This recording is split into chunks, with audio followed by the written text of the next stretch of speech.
Nobody in the town of Maplewood believed that an old man who trimmed hedges and pulled weeds could change anyone's life. He was just George. Old George. The quiet man with dirt under his fingernails and a small brown hat he wore every single day. He never drove a fancy car. He never wore expensive clothes. He never spoke about money. But the day George died, something happened that made the whole town stop and stare. And nothing was ever the same again. This is the story of how one simple man, with no power, no title, and no fortune, gave the greatest gift anyone had ever seen. And this is also the story of the young woman who almost threw that gift away. Clara Bennett was 26 years old and she was tired. Not the kind of tired you feel after a long day of work. No, she was tired in a deeper way. Tired of being ordinary. Tired of watching other people live big, colorful lives while she was stuck in Maplewood. A small, quiet town where nothing exciting ever happened. A town where the biggest news each week was whether the bakery on Pine Street had a new flavor of muffin. Clara worked at the town library. She organized books. She helped people find what they needed. She answered the telephone. She smiled at children and helped old women carry their bags. It was a good job, a safe job. But every evening when she locked the library door and walked home past the same houses, the same trees, the same cracked sidewalk, she felt something tighten in her chest. She wanted more. She just did not know what more looked like. Her apartment was small but clean. She had a window that faced the street, a small table where she ate her meals alone, and a shelf full of books she had read too many times. On her wall, she had pinned a photograph of Paris, the Eiffel Tower at night, glowing with golden lights. She had never been there. She had never been anywhere, really, but she looked at that photograph every morning and promised herself. One day, her mother had died when Clara was 9. Her father, a kind and gentle man named Thomas, had raised her alone. He worked 2 jobs when she was a child, one at the hardware store and one washing dishes at a restaurant late at night. Clara remembered falling asleep many nights to the sound of his quiet footsteps coming home after midnight, smelling of soap and kitchen steam. He never complained. He just kept going. Thomas had remarried when Clara was 15. His new wife, Patricia, was not a bad woman, but she was not warm either. The house changed after she arrived. It became quieter in a different way, more careful, less free. Clara spent more time at the library, surrounded by stories, because stories felt more alive than the rooms of her own home. When Clara was 18, she went to the local college. She studied literature. She loved it. But the degree did not open the doors she had hoped for. The world did not rush toward her with opportunities just because she had read great books. And so, she came back to Maplewood, took the library job, and waited. She was still waiting at 26. George Hartley had been the gardener at the Maplewood Public Gardens for 31 years. He was 74 years old, and he had the kind of face that carried its years kindly. Deep lines around his eyes from squinting in the sun, strong hands that moved slowly but always with purpose, and a smile that appeared without warning, like a light being switched on in a dark room. Everyone in Maplewood knew George. Children waved at him from the school bus. The woman who ran the flower shop always saved him a small bouquet of whatever was fresh that week. The mayor shook his hand at the town festival each summer. George had become part of the town like the oak trees or the stone bridge over Miller Creek. Simply there, simply himself, belonging completely. But very few people actually talked to George. Not really. Clara had walked past the public gardens every day for 3 years on her way to work. She had seen George many times. She had nodded at him the way you nod at a familiar landmark. A polite acknowledgement that it exists. But she had never stopped, never asked his name, never wondered about his life. that changed on a Tuesday morning in October when the sky was the color of gray wool and the air smelled like rain coming. Clara was walking quickly, her coat pulled tight, her mind already inside the library where it was warm. She was thinking about a letter she had received the evening before. A rejection from a publishing company in the city where she had sent a short story she had written. Her third rejection in 4 months. She felt raw and small, the way you feel when something you worked hard on is quietly handed back to you without care. She was not watching where she was going. She stepped off the path and her foot landed in the soft earth of a flower bed. Her shoe sank into the wet soil. She gasped, pulled her foot back, and stumbled sideways, directly into a man who was crouching behind a row of rose bushes. George caught her with both hands, steady and calm, as if he had been expecting her. "Easy there," he said. "I'm so sorry," Clara said, embarrassed and flustered. Her shoe was muddy. Her face was red. "No harm done," George said, standing slowly. He looked at her for a moment with eyes the color of old wood, warm and quiet. "You look like someone who is carrying something heavy this morning." Clara blinked. It was such an unexpected thing to say. "I'm fine," she said automatically.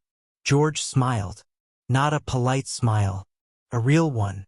"All right," he said. He turned back to his roses. Clara stood there for a moment, shoe muddy, heart strange. Then, without planning it, she said, "I got another rejection letter last night." George turned back slowly.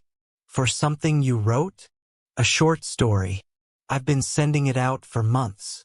She stopped, surprised at herself. She never talked about this, not to anyone, not even to her father. "I don't know why I said that. I'm sorry." "You don't need to hear." "Sit," George said, pointing to a wooden bench nearby. "Just for a minute." And somehow she did. They sat together on the bench for 20 minutes that morning. Clara was late to work. She did not care. George did not give her a lecture. He did not tell her to keep trying or that success was just around the corner. He did not say any of the things people usually say when they are trying to be encouraging but do not really mean it. He told her about a rose. He pointed to a particular bush near the center bed. Not the most beautiful one, not the most colorful, but a tall, strong plant with dark green leaves. "That rose took 6 years to bloom," he said. "I planted it when I was 68. The first 4 years, nothing. Just green. My assistant told me to pull it out. He said I was wasting water and space on a dead plant." George paused. "But I knew. Some things grow slow because they are growing deep." The roots were going down for years before anything appeared above the ground. Clara looked at the rose. It was full and strong now, deep red blooms against the gray October sky. "How did you know it would bloom?" she asked. "I didn't," George said simply. "I just kept watering it." They were quiet for a moment. Then Clara said, "I don't know if my writing is any good." "Do you love it?"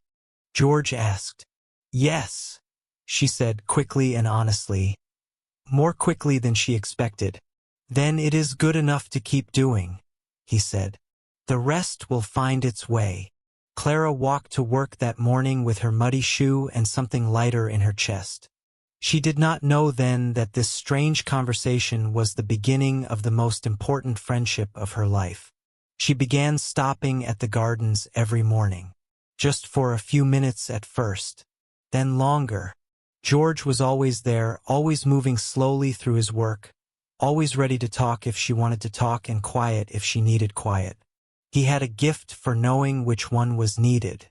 Over the weeks that followed, Clara learned pieces of George's life. He had been born in this town, the son of a farmer. He had married a woman named Ruth when he was 24. Ruth had been a schoolteacher. A small woman with large glasses and a laugh you could hear from 2 streets away. They had no children, though they had wanted them. It was the one grief that George carried quietly, like a stone in his pocket. Always there, never shown. Ruth had died 12 years ago from a sudden illness, and George had gone on alone. He had no family left in Maplewood. His brother had moved away decades ago. His old friends had either died or moved south to warmer places when they retired. He came to the gardens every day because the gardens needed him, but also because they were his family now. The trees, the flowers, the slow changing of the seasons. Clara listened to all of this with real attention. She asked questions. She remembered what he told her and brought it back the next time. She realized, slowly, that this was what George had done for her, listened, truly, without hurry or judgment. She was learning from him without knowing she was learning. Her writing changed during those months. It became warmer, quieter, more human. She stopped trying to write stories that sounded impressive and started writing stories that were true to what she felt and saw. She wrote about her mother, who she barely remembered. She wrote about her father coming home late at night smelling of dish soap. She wrote about a photograph of Paris on a wall. She sent one of these new stories to a small literary magazine in November. They accepted it in December. Clara ran to the gardens that morning, even though it was cold and the ground was hard with frost. George was there, turning the earth in one of the beds, preparing it for winter. She told him. He stopped, looked at her, and his face broke into that sudden warm smile. "I knew," he said. "You didn't," she laughed. "I knew something good was coming for you," he said. "I could see it growing." Clara's life began to move. The published story led to more writing, more submissions, more acceptances. Small ones, but real ones. A women's magazine asked her for an essay. A regional newspaper published one of her pieces about growing up in a small town. People began to notice. Not many people, but some. And to Clara, who had felt invisible for so long, even some felt like everything. But life does not move in one direction. While things were opening up for her in one way, they were closing in another. Her father called her in January with news she had been half expecting for years. His heart was not well. The doctors had found something, not immediately dangerous, they said, but something that needed watching, something that required rest and change. Thomas was 63 years old and had worked hard every day of his life. His body was sending him a message he could no longer ignore. Clara drove to her childhood home that weekend. It was a 2-hour drive north, through flat land and bare winter trees. She pulled into the driveway and sat in the car for a moment before going inside. The house looked older than she remembered. The gutters needed cleaning. The front porch had a loose board. Patricia met her at the door. For the first time, Clara looked at her stepmother without the old wall of teenage distance and saw a woman who was frightened. Patricia's hands were folded tight in front of her, and her eyes were red from crying, though she had clearly tried to wash that away before Clara arrived. "He's in the living room," Patricia said. "He's all right. He doesn't want us to fuss." Thomas was sitting in his old chair by the window, a book open in his lap that he was not reading. He looked up when Clara came in, and for a moment his face was that of the father she remembered from childhood, steady and warm and safe. Then he smiled, and it was a little tired around the edges, and Clara sat down on the floor next to his chair like she had done as a small girl, and they talked. She stayed the whole weekend.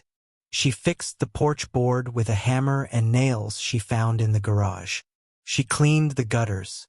She made soup on Sunday morning, and they all ate together at the kitchen table. Clara, Thomas, and Patricia, and the kitchen was warm and smelled of onions and thyme, and Patricia told a funny story about a mix-up at the pharmacy, and Thomas laughed until his eyes were wet, and Clara thought, "Why did I wait so long to come here?" She drove back to Maplewood with something different in her. A tenderness, a new awareness of how time moves, how the people we love are not permanent, how we must choose them actively over and over before we no longer can. She went straight to the gardens when she got back, even though it was late afternoon and nearly dark. George was finishing up for the day, covering some of the beds with burlap for the cold night. "My father is sick," she said. George straightened slowly. He looked at her. "How sick?" "Not terribly, but sick enough to make me scared." George was quiet for a moment. Then he said, "Go to him as much as you can. Not because of fear, because of love. There is a difference. Fear makes you visit out of guilt. Love makes you visit because you want to be there. Go because you want to be there." Clara nodded. She thought of the soup on the kitchen table. She had wanted to be there. "I will," she said. Spring arrived slowly that year. It seemed to consider the idea for a long time before committing. Cold mornings, warm afternoons, the uncertain beauty of early March.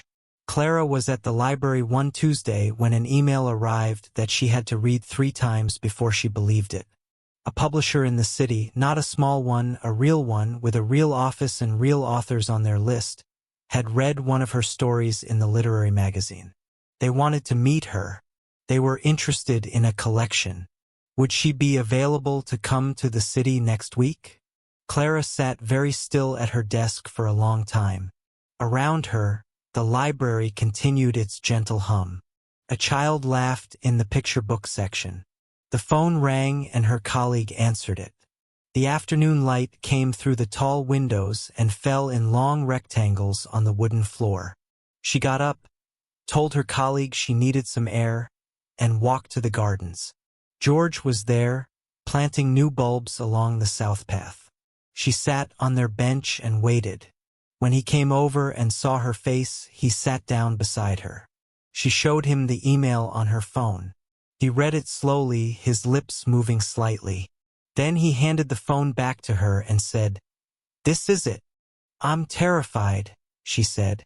"Good," he said. "That means it is real." She went to the city the following Thursday. She put on her best clothes, which were not remarkable but were neat and honest.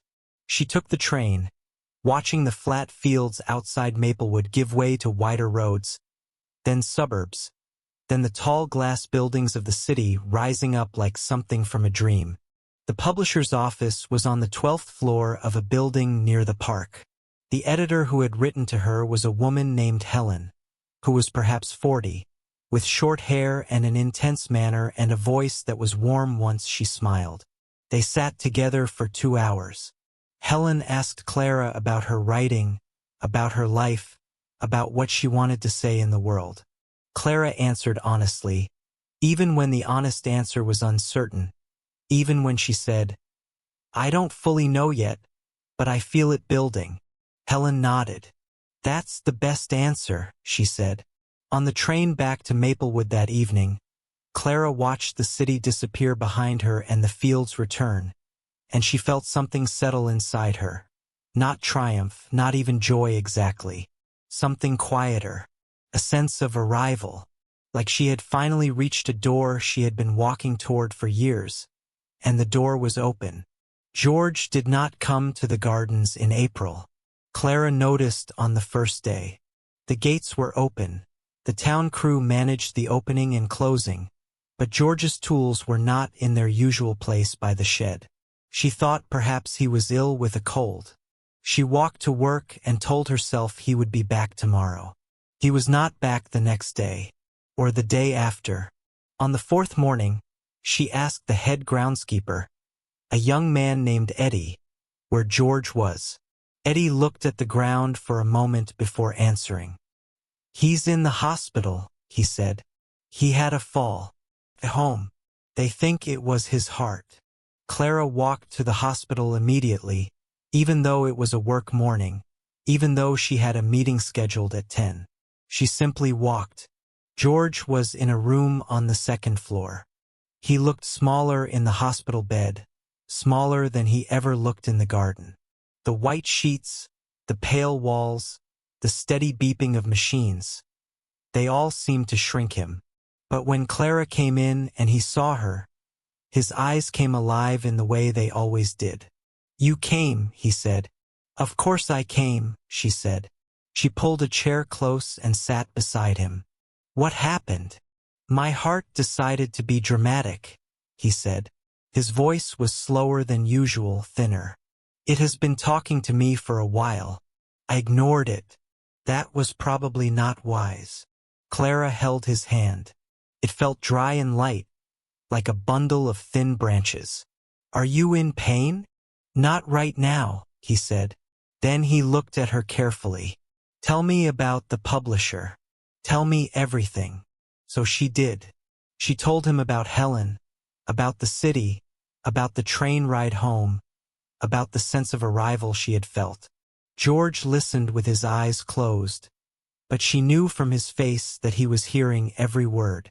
"Good," he said quietly when she was done. "That's very good." They were quiet for a while. The machines beeped softly. Light came through the window. Then George said, "I need you to do something for me." "Anything," Clara said. "There is a box in my house, on the shelf in the front room. A green metal box. I need you to take it." Clara looked at him. "George." "Not now," he said. "Later. But I need you to have it. It belongs with someone who will understand what it holds." He paused, catching his breath. "The key is under the blue pot on my front step. You'll know what to do when you see what's inside." Clara wanted to ask more, but he had closed his eyes again and she could see the effort it cost him just to speak. So she sat with him for another hour in silence, her hand holding his, the machines marking time. George died on a Friday morning, 3 days after Clara visited him. It was early, before sunrise, the way the quiet ones go, slipping out while the world is still dark, leaving the light to find their absence. Eddie from the gardens called her. She sat on her kitchen floor for a long time after the call, not crying, just being very still, the way you go still when something important leaves the world. She went to his house that afternoon. It was a small white house 3 blocks from the gardens. The garden in front was, of course, beautiful. Even in spring, even untended for a week, it held the evidence of 30 years of careful hands. Tulips along the path. A climbing rose against the fence. A small stone bird bath with a robin sitting in it as if paying respects. Clara found the key under the blue pot, as George had said. She let herself in. The house was exactly what she expected. Simple, clean, full of quiet. Books on every shelf. An old photograph of Ruth on the mantel. A small woman with large glasses and a joyful face. A pair of gardening gloves folded neatly on the kitchen table. A half-finished cup of tea he had left before his fall, still sitting on the counter, waiting for someone who was never coming back. Clara stood in the front room and found the green metal box on the middle shelf. It was heavier than she expected. She carried it to his armchair by the window and sat down to open it. Inside were papers, not documents. Not certificates, letters, hundreds of them, all handwritten, some on good white paper, some on notebook pages, some on whatever had been available, receipts, brown paper bags, the backs of flyers. They were from people George had known over his 31 years of working in the gardens. Children who had grown up and written to him from college to say thank you for the conversation he had one afternoon when they were struggling. A woman who had been suicidal at 22 and had sat on the bench in the gardens, and George had simply sat with her until she felt safe. A man who had been homeless for a year and who George had made feel like a person again just by greeting him by name every morning. A schoolteacher. A grieving husband. A young man who had grown up to start a community garden in his own city and wanted George to know it had all started with watching him work. Letter after letter after letter. A whole life returned to him in words. And then, at the bottom of the box, a small sealed envelope with Clara's name on it. She held it for a long time before opening it. Then she unfolded the single page inside and read George's handwriting. Slow and careful, like everything he did. Dear Clara, when you first stumbled into my rose bed that October morning, I thought, here is someone who is walking too fast and seeing too little. I recognized it because I was the same once, long ago. I want you to have this box not as a reminder of me but as a reminder of something that is already inside you. You already know how to do this, how to see people, how to ask real questions, how to listen. You showed me that from the very beginning. The box just shows you that it matters. You will have a big life, Clara. I have watched it beginning. It will be full of words and travel and people who love your work. But don't let the bigness swallow the smallness. The small moments, the bench, the quiet morning, the conversation with a stranger, those are the real ones. And the roses. Remember the roses. Some things take years. That doesn't mean they aren't growing. I'm grateful you tripped over my garden that morning. It was one of the better things that happened to me. Your friend, George. Clara read it twice. Then she folded it very carefully and placed it back in the envelope. She sat in George's armchair for a long while, the green box in her lap, the afternoon light moving slowly through the window across the floor. She was crying, but softly, the kind of crying that is also a form of gratitude. George's funeral was attended by more people than anyone expected. Maplewood was a small town, but it seemed as if the entire town came. People who had not spoken in years stood side by side in the churchyard. The schoolteacher from the letters came up from the city. The man who had been homeless stood in the back row in a clean coat, his head bowed. The woman who had once sat on the bench in the dark stood near the front, holding the hand of a small child, her daughter, perhaps 8 years old, who stood very straight and very quiet, as if she understood that this was important. Clara spoke at the service. She had not planned to, but when the minister asked if anyone would like to say a few words, she stood up before she had thought about it, and walked to the front, and looked out at all these people whose lives George had touched, and she said this: George Hartley was not a famous man. He did not solve great problems or make large decisions. He grew things. He listened. He noticed people. He asked the right question at the right time. He taught me that sometimes the most powerful thing one person can do for another is simply to see them, truly, without hurry, without judgment. He did this for hundreds of people over his lifetime. He did it quietly, like planting bulbs. He never waited for the bloom. He just kept putting things in the ground and trusting that something good would come up. I am going to try to live like that. I think we all could. There was silence when she sat down. Then someone began to clap. Then everyone did. Clara signed a contract with the publisher in June. The collection would be 12 stories. She had 9 already. She needed 3 more, and she knew exactly what they would be about. A man in a brown hat who worked in a garden, an old woman in a wheelchair who had forgotten how beautiful roses were, and a girl who walked too fast and saw too little until she tripped over something important. She wrote them in the summer. She wrote them in the small apartment with the photograph of Paris on the wall. And she wrote with a directness and warmth that surprised even her. The words came quickly, not because it was easy, but because it was true. She visited her father every 3 weeks through the summer. His heart was stable now. He was resting more, working less. Patricia had planted a small herb garden in the backyard, rosemary and basil and mint, and Thomas sat beside it in the evenings and was calmer than Clara had ever seen him. One Saturday, Clara sat beside him in the garden, and he told her something he had never told her before, about how much he missed her mother, how he had carried that grief for years without speaking it aloud, how he had been afraid that speaking it would make it more real. Clara took his hand and said, "It's real whether you speak it or not, but speaking it makes it smaller." Thomas was quiet for a long time.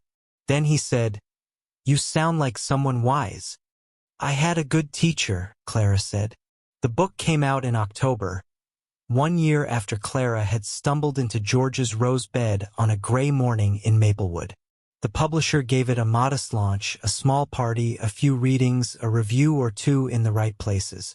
Clara was not expecting much. She had learned, in the way George had taught her, to keep watering without waiting for the bloom. But something happened. The first review called the stories astonishingly human, and said the collection was a reminder that ordinary lives are full of extraordinary love. Someone shared it online. Then someone else. Then a bookseller in Edinburgh put it in their window. Then a school in Toronto put one of the stories on their reading list. Then a woman in Tokyo wrote to the publisher to say she had read the story about the old gardener and given it to her father, and the two of them had talked for the first time in years about things that mattered. The book grew slowly at first, and then faster, and then it was doing something that books occasionally do. It was finding the people who needed it. By December, it had gone into a second printing. Clara was in her apartment when she got the news, sitting at her small table with a cup of tea, looking out at the street where the first snow of the year was beginning to fall. She read the email from Helen twice, then set her phone down and looked at the snow for a long time. She thought of George. She thought of him often now, but especially at moments like this, moments of quiet arrival, moments when something you planted a long time ago finally breaks through the ground. She thought, I wish you could see this. And then, in the way that certain people stay with us, she felt sure that somehow he could. The town of Maplewood decided to name the bench in the public gardens after George. It was a simple decision made at a town meeting in November, and it was unanimous. A small brass plate was attached to the back of the wooden bench, the same bench where Clara and George had sat so many times, the same bench where George had listened to the homeless man and the young woman in the dark and probably dozens of others over the years. The plate read, George Hartley, 1948 to 2024. He saw people. He listened. He planted things. Clara was there when they unveiled it. It was a cold Saturday morning, and her breath made small clouds in the air. The head groundskeeper Eddie was there, and some of the town officials, and a small group of people who had come because they had heard and because they wanted to. The woman who had been suicidal at 22 was there. She was in her 40s now, healthy and solid, and she stood very quietly by the bench with her hands in her coat pockets and her eyes bright. Afterward, Clara sat on the bench for a while. The gardens were bare and beautiful in the way winter gardens are, all structure, no color, everything reduced to its essential shape.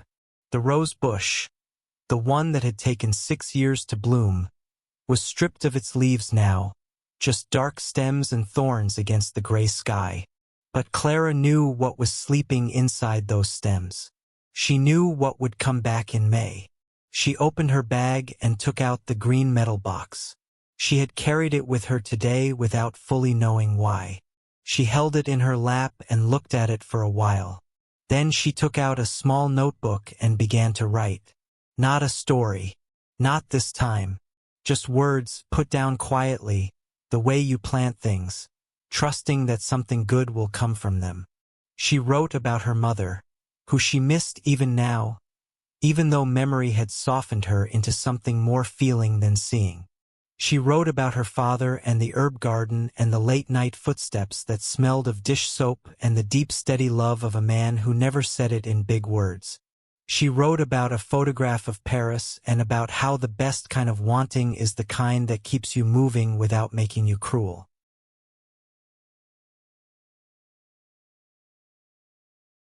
She wrote about George, and she wrote about the girl who walked too fast, who had needed someone to slow her down long enough to see what was already there. All the beauty, all the connection, all the life waiting to be lived at exactly the right speed.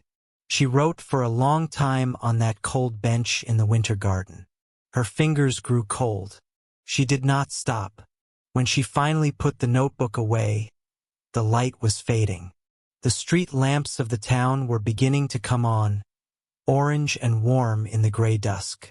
She stood, picked up the green box, and walked home through the familiar streets.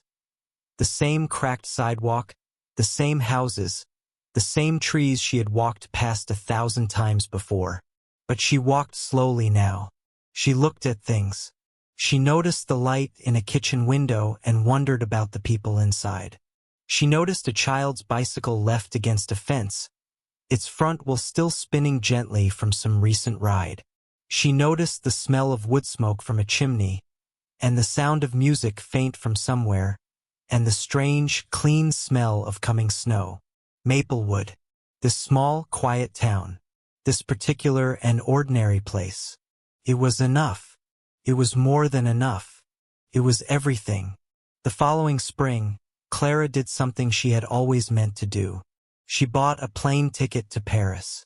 She went alone, with a small bag and her notebook and the photograph she had finally taken down from the wall.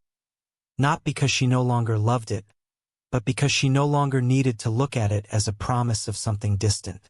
It had already happened. Not because she had arrived in Paris, but because she had arrived in herself. She sat beneath the Eiffel Tower on a warm evening in April and opened her notebook. Around her, the city moved and breathed and glittered. She wrote a letter to George. She knew she could not send it. She wrote it anyway.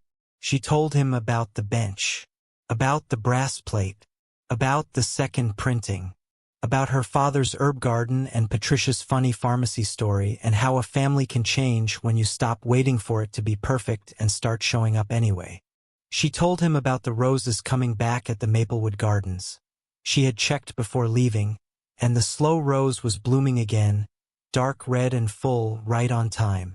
She told him she was still learning to walk slowly, still learning to see, that some days she forgot and walked too fast again, that she thought that was all right, that the forgetting and the remembering was part of it. She told him she was grateful. Then she closed the notebook and sat with her face turned up to the sky, the warm Paris evening wrapping around her, and she thought about a gray October morning, a muddy shoe, and an old man who caught her before she could fall, and who gave her something she would carry for the rest of her life. Not the book, not the success, not Paris. Something simpler and more lasting than any of those things. The understanding that every life is worth paying attention to. That connection is not complicated. That love, in its truest form, is just the act of seeing someone, really seeing them, and refusing to look away. That was George's gift, and now it was hers, and she would spend the rest of her life giving it away.